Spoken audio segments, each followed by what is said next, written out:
The story of the healing of the blind man is one of the most remarkable miracles of Jesus Christ. According to the Gospel of John, Jesus and his disciples came across a man who was blind from birth.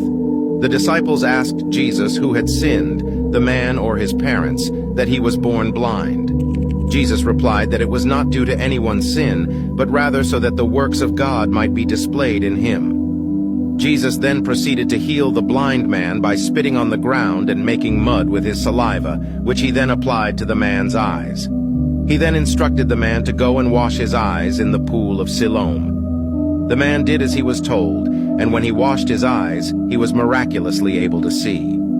The healing of the blind man caused a stir among the people in the community, who were amazed at the man's sudden ability to see. Some were skeptical and questioned whether it was really the same man who had been blind from birth, but others were convinced that it was indeed him. When the Pharisees, the religious leaders of the time, heard about the healing, they were skeptical and questioned the man about how he had been healed. They also questioned his parents, who confirmed that he was indeed their son and had been blind from birth.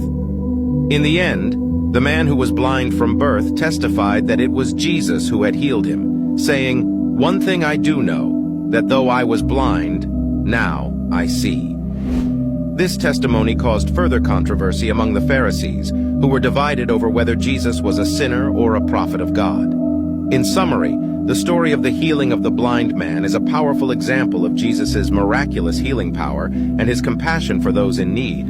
It also highlights the skepticism and controversy that surrounded Jesus' ministry, particularly among the religious leaders of the time. This is the end of this episode. Subscribe for more content.